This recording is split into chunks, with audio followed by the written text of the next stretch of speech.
Before calling the professional, maybe it's DIY-able. Welcome to another DIY video. The Google Nest camera's design doesn't look very professional.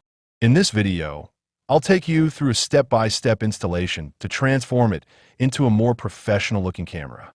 Let's get started. We need to buy this 30-foot weatherproof cable for the battery-powered Nest cam. Honestly, who wants to charge it every 3 months? For this project, we'll be using a 9/16 of an inch masonry drill bit. Half an inch will work too. Here's a quick DIY tip. When running a wire or cable, always drill through the mortar, not the brick.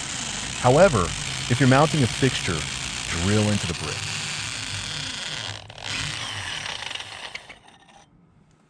After drilling through the mortar, we'll use an 18-inch wood drill bit.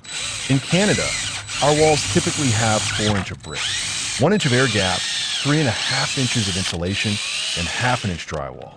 So yes, you'll need an 18-inch drill bit to get through all of that. Next, you'll need a fiberglass fishing tool. This is a must-have tool for any DIYer. It's really simple. Just tape the end of the weatherproof cable to the tool using some masking tape. Here's the inside of my garage. If you measure everything correctly, you should be able to see the hole. If not, you are very screwed. Push the fishing tool from the inside of the garage. Do it slowly. Then go outside and pull it. You might feel some resistance, but don't use brute force. Small pieces of debris can sometimes block the path. Just wiggle the tool gently.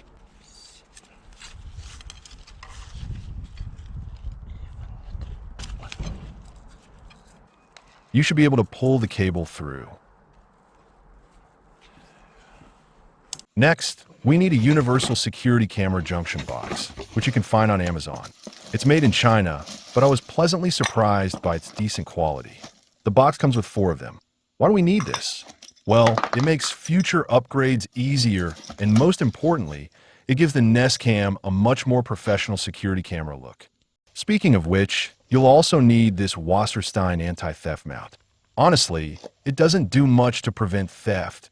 It's gimmick and marketing. The reason we need this is to improve the look of the Nest Cam. The first step is to attach the stainless steel cable underneath the plastic base of the Nest Cam mount. Then install the mount onto the surface of the junction box. Next, we'll install the base of a universal junction box onto the brick. Align it with the hole where the cable passes through. Use a marker to mark the mounting hole at the top. Yes, just one hole. I'll show you why in a moment.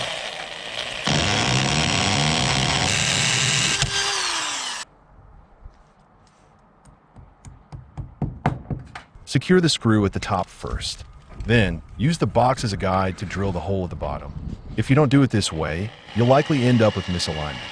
Unlike wood or metal, brick and mortar aren't as forgiving.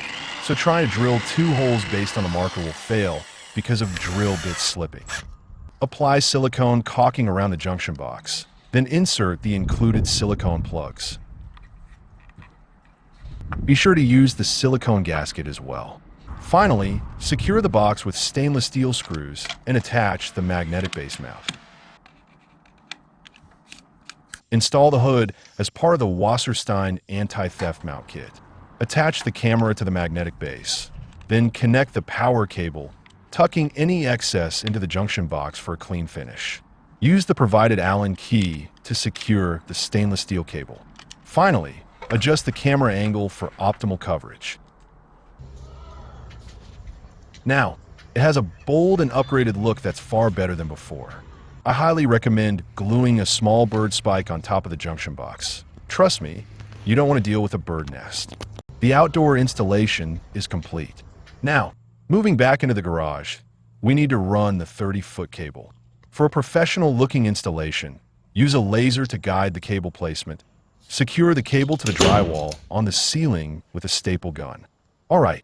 The installation is complete. My next-door neighbor was impressed by my professional installation, and he was inspired to migrate to the cloud with my help. To eliminate local storage, we need to remove his existing Lorix security system. As you can see, the hole is quite large because of power over Ethernet using Cat5 cable. If he had installed a junction box, The female Ethernet connector wouldn't have needed to pass through the hole, and the hole itself could have been much smaller. This time, I'm reusing the existing plastic anchor for the top hole instead of drilling a new one. The rest of the installation follows the same technique I showed you earlier. I think I did a better job on the silicone caulking this time. Installation is complete. This definitely looks better than the out-of-the-box look. I hope this helps. My goal is to inspire more people into DIY. Give us a thumbs up if you find some good information in the video. Remember to check out other videos on my channel. I am pretty sure you will love them. Remember to subscribe. Thank you for watching, and see you next time.